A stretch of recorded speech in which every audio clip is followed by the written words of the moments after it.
Principal, teachers, staff, but most importantly students, thank you very much for inviting Denise and I to your school today, and we hope that you guys take home something that will help to keep you safe from harm. I'm sure some of you are sitting there thinking, wow, how boring's the next half an hour going to be? You know, why do I keep having to learn about safety? I always feel safe at school, at home, at the playground, at the shops. Well, think about this. Our son Daniel, he was 13 years old. He was just like you guys. Maybe during an assembly, as you're sitting there, maybe a police officer or a teacher or the school principal were talking about safety to Daniel. And maybe he was thinking, you know, I don't have to learn about this because I always feel safe. I feel safe at school, at home, at the beach, at the shops. But as we know, one day he went to catch a bus. He didn't make it onto the bus. He didn't make it to the shops. And very sadly, he never made it home. So are the lessons we can learn from that. Very importantly, your safety is number one. What you have to appreciate is anything can happen anytime. It can happen so quickly. Our story is very much about how we reacted as a family after Daniel's abduction and how we stayed strong and focused on finding the answers. We earned the respect of the Australian community by having a voice and showing everybody that we would never give up. And that's called resilience, and that's a really important aspect of your safety as well. We have 3 key words that we want you guys to remember: recognise, react, and report. We want you to recognise that there are potential dangers out there, but you can help keep yourself safe from harm by recognising the clues that will alert you if something is unsafe. And that could be as simple as smelling smoke, which naturally alerts you of potential fire. Your lockdown alarm at school alerts you of potential danger. And your body sends you body clues. When you feel a bit nervous, you get butterflies in the tummy. That's your body telling you, I'm not fully in control. So when you recognise your clues, you need to know how to react. And very simply, what we want you to do is remove yourself from that potential danger as quick as you can. And often, it's as simple as running away. Run to a safe location. It also involves a little bit of planning, perhaps thinking of what you might do in an unsafe situation. So perhaps one day after school, you've been visiting a friend, and that's okay. Your parents said, no worries with that. Just make sure you're home before dark. But you've been busy with your friend and you've looked out the window and you might think, crikey, I'm going to be in strife when I get home. It's nearly dark and you don't want to get in trouble. So what you do is you think, I'll take a shortcut home. I'll jump over my friend's back fence, through that sports oval, along the cycle path, through that vacant paddock, and I'll jump over my back fence to save a couple of minutes. But you know, your parents don't want you to take that shortcut home. They want you to get home safely. So the first thing you should do when you realise you're a little bit late is to ring your parents.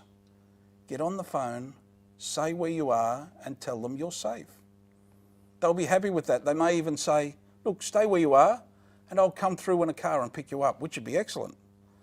But maybe they're busy on the net, maybe for work, or they're cooking your dinner. Maybe they're going to say, please, just make your way home now. But again, they want you to get home safely, so stick, where possible, to the same route you always do. And what we recommend is a built-up area, so where there are other houses around, and also, if possible, where there's street lighting. Because who knows, on the way home, you're either on your bike or walking on the footpath, and suddenly up ahead, you can see a parked car and you're thinking, you know, I'm a little bit nervous. There's somebody sitting in that car. I don't feel safe. What we want you to do is appreciate that situation and cross over to the other side of the road, but still continue as though you're going home. Remember, in a built-up area, if you need to run and scream, people can hear you, people can see you, and that's a very safe situation compared with cutting through a dark park or lane. Perhaps planning ahead could also be, what would you do if I was lost at a shopping centre or at a fete or at a concert or somewhere where there's lots and lots of other people around? Denise and I have a plan. When we go to some of these places, as we're getting out of the car, we turn to each other and we say, let's organise a meeting place, somewhere really obvious. You guys can do that. So as you're getting out of the car with your parents or the adult that's escorting you on that trip, we recommend you turn to them and have a designated meeting place. Make it somewhere easy. Perhaps the Ferris wheel, the pony rides, the clock tower, the drinking fountain, maybe outside McDonald's or somewhere that's really obvious. And then who knows, one day when you are separated, you can swing that plan into action and you can say, I'm going to go and meet my parents over there. A really easy thing to do. Perhaps you could have a different plan. And maybe your plan is, I'm going to have enough confidence to know what to do. I'm going to go and ask somebody for help. And what we recommend is, ask somebody in uniform. But who's in uniform at the shops? Maybe a police officer? They would be the first person I would ask. But often, as we appreciate, they're busy doing other work. In a shopping centre, there's lots of people in uniforms. The people that work there. In Bunnings, they have the red jackets. In McDonald's. In Wendy's. And lots of other shops, they have uniforms. So don't be afraid to go up to somebody on the cash register and ask an adult for help. And I'm sure they'll assist you. So we've covered recognising potential danger. Now you need to know how to react by removing yourself from that danger. Now you need to report. But who to report to? What we want you to do is report to an adult. Remember, it's an adult that will help to keep you safe from harm, and it's an adult that will make that situation safe again for you. Denise and I are proof that there are people in our society that do not respect others or rules. But having said that, most people are good people, people that do want to help us if ever we think something's not quite right. What we want you to do is to trust your instincts, stay in control, but most of all to have the confidence to use these skills if and when required. Remember, our son Daniel was 13 years old. He was just like you guys, happy and confident. He was waiting to catch a bus, but he didn't have the skills to recognise that potential danger, know how to react, and once he was safe, to report. When Daniel left home that day, he did not realise that within just 1 hour, he would find himself in a situation he could not control. So please take these tips on board because they're very important. What we want you to do is, where possible, always travel with a friend. It is also very important that you tell somebody where you are going and what time you're going to be home. You must always be observant and recognise those clues that will tell you if something's not quite right, a little unsafe. And importantly, report any suspicious behaviour. And something suspicious that I would report would be if somebody approached me and they made me feel uncomfortable. Perhaps they asked me to go with them, or they make a comment about my appearance. I would report that person. It's also very important you're never tempted with offers of gifts from people that you do not know. And always check with your parents before you assist somebody, no matter how innocent that activity may appear. Perhaps they say, please, can you help me? I'm looking for my puppy. You cannot go with that person until you check with your parents first. And always stay a few metres away from a car. Perhaps on the way to the shop, maybe on a Saturday morning. Maybe you're just going about your business. Your parents have asked you to get some milk or the paper. And maybe as you're going about your business, a car pulls over at the side of the road. Maybe the passenger window is wound down. Maybe somebody in the car yells out to you, excuse me, can you help me? I'm looking for the turn-off to go to McDonald's or Bunnings or another place of interest. And maybe you're going to yell that answer out. You can say, down to the end, turn left and keep going. But what we want you to do is never approach the car. You must stand a couple of metres away from the door. Never approach the car. If you don't know the answer of that location or whatever they were asking, just continue on your travels and say, I don't know. But importantly, never approach the car. Perhaps the person in the car says, I can't quite hear you. Please come a little closer. Never approach the car. Yell the answer out again. Down to the end, turn left, if that's the answer. And then do not engage in conversation. You continue on your travel, so take some steps forward. Perhaps you've done that and you're 3 or 4 metres ahead of the car. And as you're doing that, you hear click, click. And you're thinking, crikey, that sounds like the car door. The door's opening. What should I do? Remember our 3 key words: recognise, react, report. As you're walking ahead, you'll get your body clues. You'll feel a bit nervous. You'll feel a little uncomfortable. You'll be thinking, I'm not fully in control here. So what should you do when you recognise your clues? Very simply, run to a safe location. You react by running. Run to the shop, run back home, run to your friend's house. If it's a school day, run back to school. But importantly, run to a safe location. And of course, we all know you never get into a car with somebody not authorised to collect you. And a simple way to prevent someone from tricking you into going with them is maybe create your own unique family password. That's a pretty easy thing to do. Maybe you can do that when you go home from school today. Maybe you're sitting at the dinner table and perhaps your parents say, how was school today? Like always, you'll say it was excellent. And we learned about safety from this DVD. And you'll be saying, how about we do something right here, right now at the dinner table, because you want to make sure that everyone in your family's safe, just like you. What are you going to do? You're going to make a password. And the only people that know this password are the people at the dinner table, plus any special adults that are allowed to pick you up in a car. So make it an easy word that your family will remember. Maybe your favourite food, say lasagna, popcorn, hot dog, your nana's name, your pet's name. And it might be a couple of years from now. Maybe your dad drops you at sports on a Saturday afternoon and he says, look, when you've finished your game, I'll meet you back here on the corner. And he pops off to the shop or goes visits a mate. You play your game of sport, you grab your bag, you wander over to the corner, plonk your bag down, you check your watch, and it's 5 to 3, everything's looking great.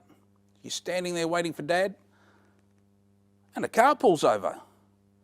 And the person in the car says, hop in, I'm here to pick you up. It's okay. Dad's just running a little bit late. You've got to think to yourself, hang on, I'm going to be smarter than the person in the car. I'm going to check to see if they know our family password. And what we say is no password, no go.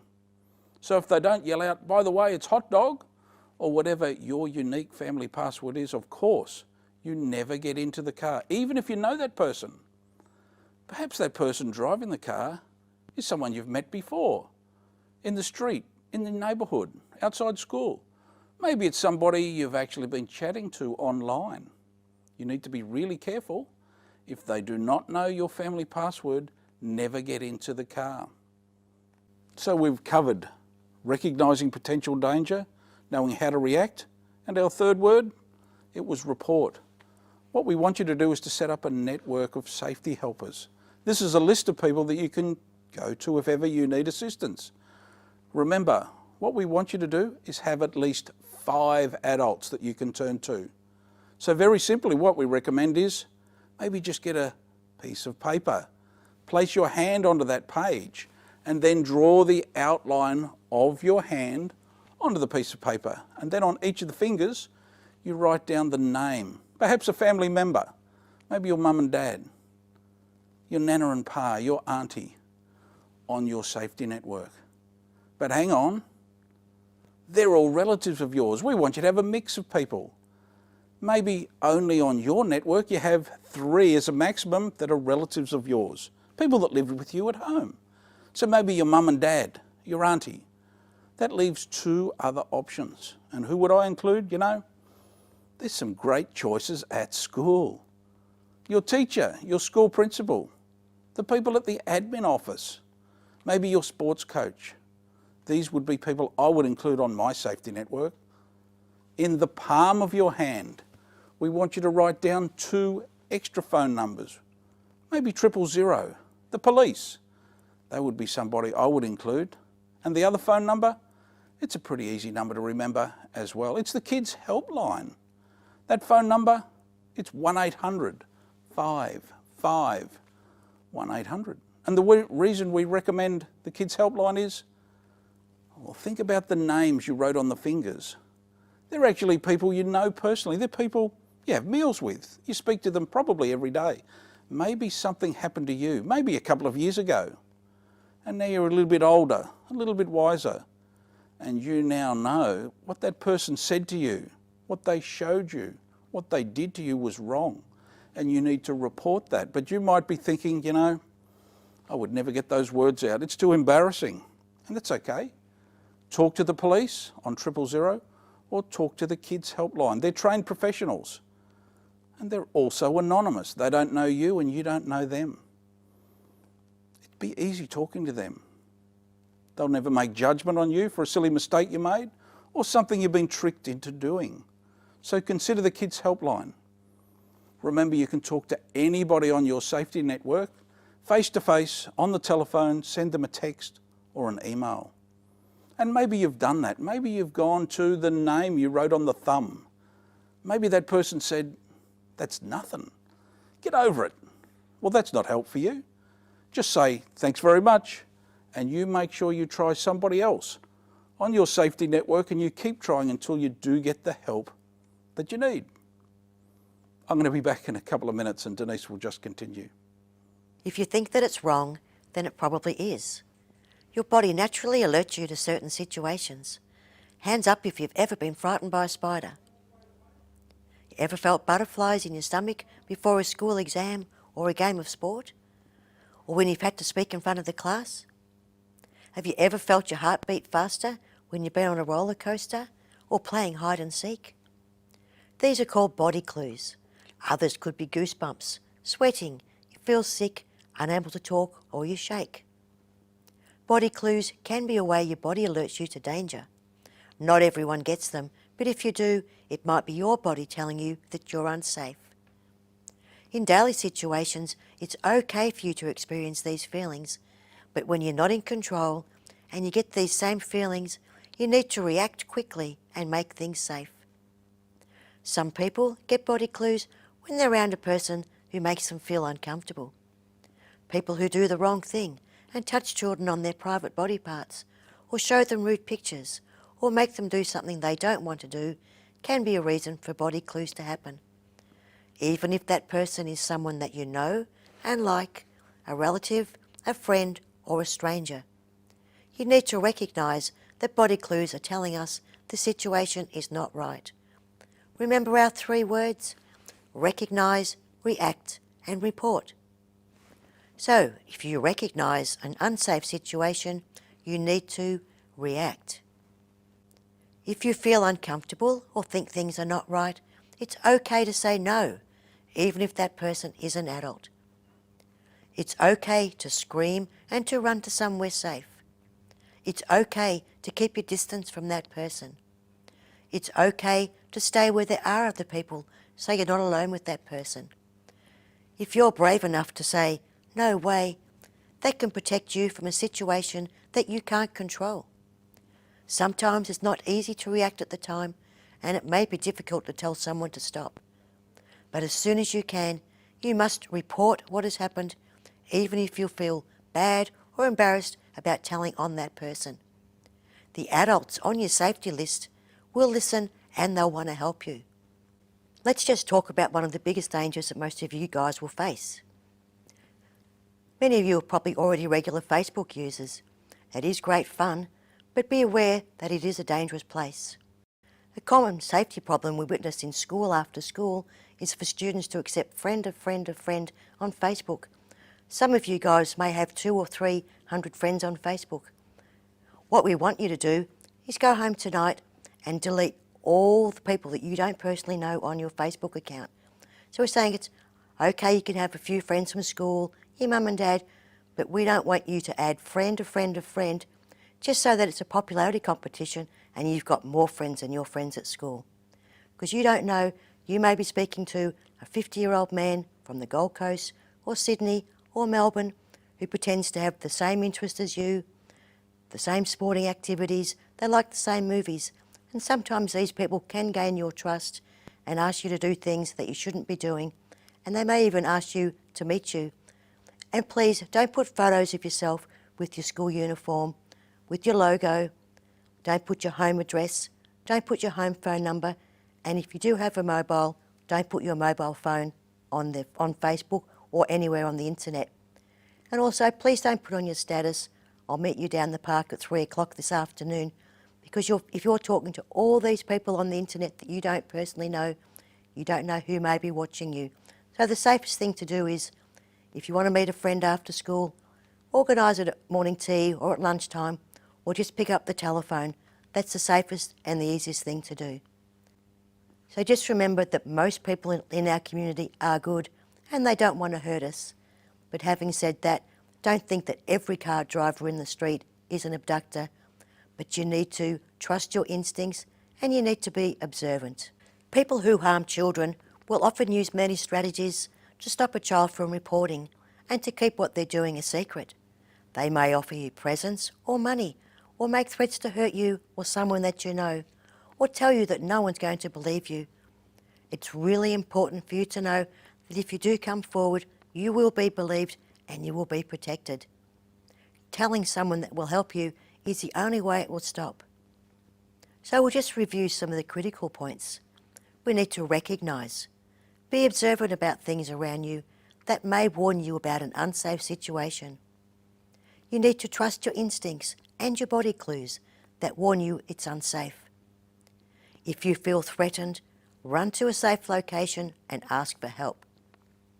You need to plan ahead and think of ways to react in an unsafe situation, for example, if you get lost.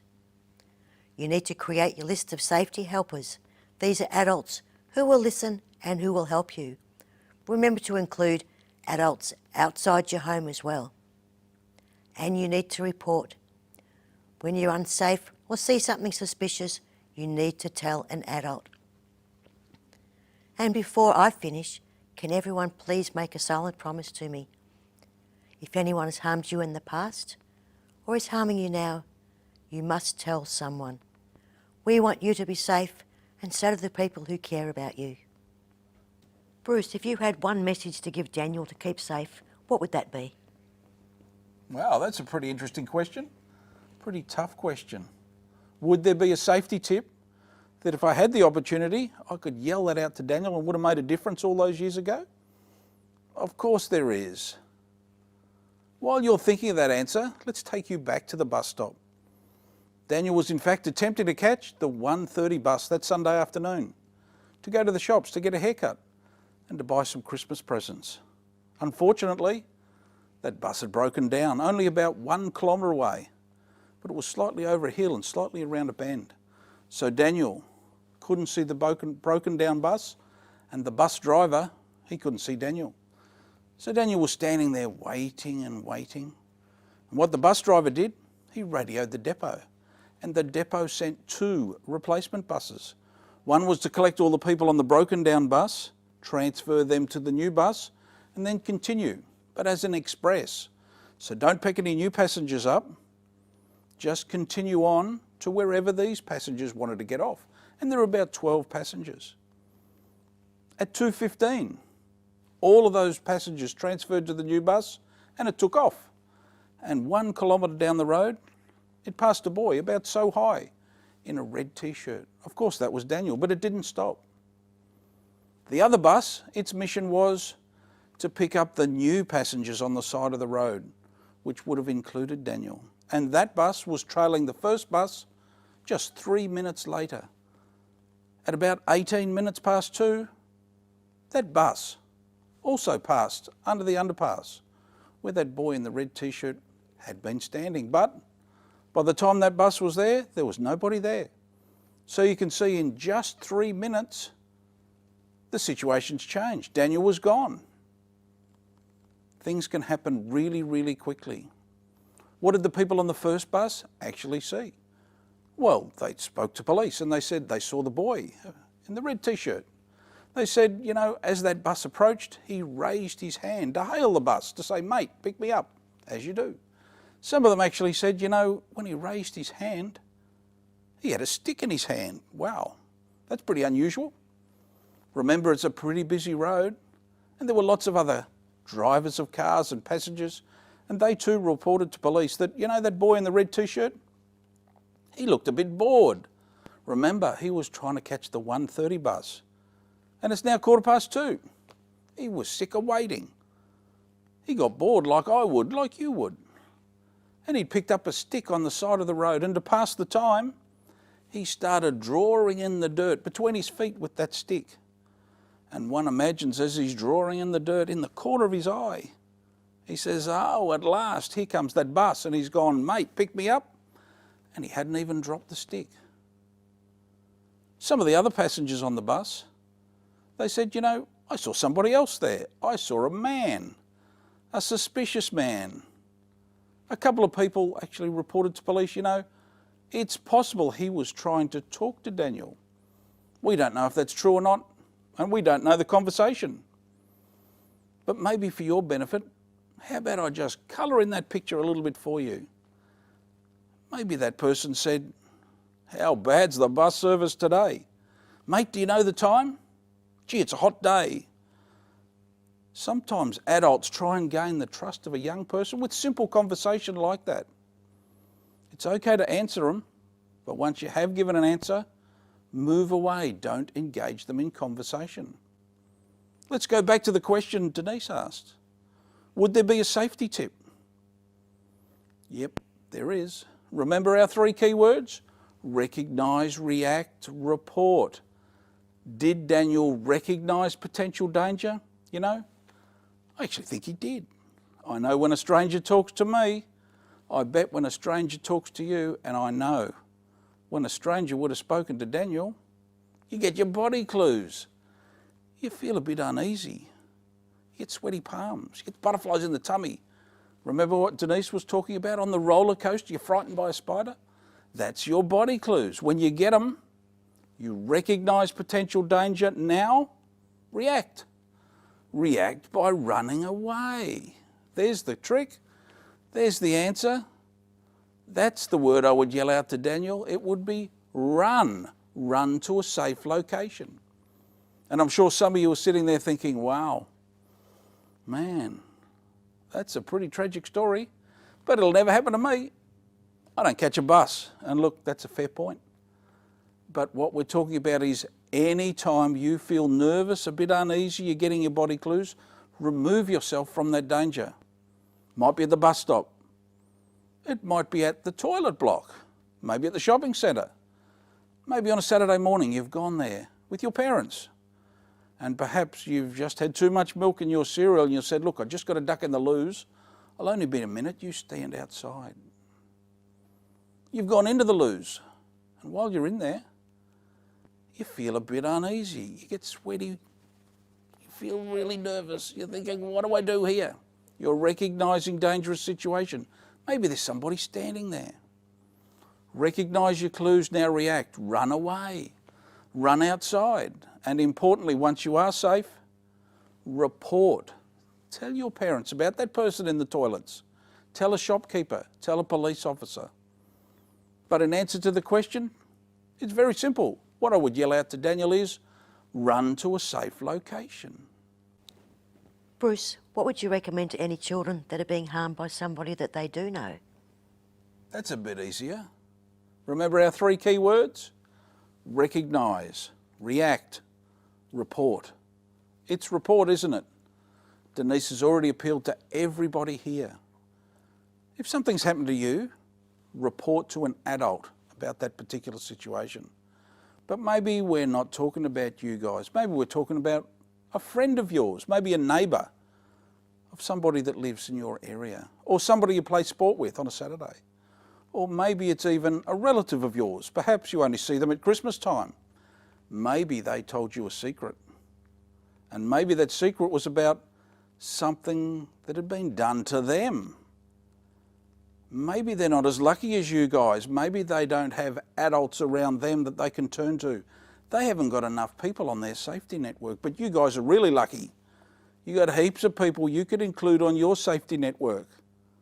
So it's really important for your safety you report any situations to someone on your safety network. But you know, you can help your friend. You can help that neighbour. You can help that relative of yours you only see now and again. If they've told you a secret, report to somebody on your safety network about your friend's situation. Remember, they will be believed and they will be cared for. Reporting's the right thing to do. It's the only way you can help your friend. Denise, the Daniel Morcombe Foundation has red as its corporate colour and a t-shirt as its logo. Why is that? Daniel was last seen wearing a red t-shirt, so when Bruce and I wanted to start the Daniel Morcombe Foundation, we thought a red t-shirt with Daniel Morcombe Foundation in childlike writing next to it. So when we have a day for Daniel, which is the last Friday of every October, and different functions for the Daniel Morcombe Foundation, we ask people to wear a red ribbon, red t-shirt, red shoes, red socks, something red. So that brings the message that Daniel was a real boy, just like all of you guys sitting out there today. And when we have a day for Daniel or a function, it brings back the message that red is now the colour of safety.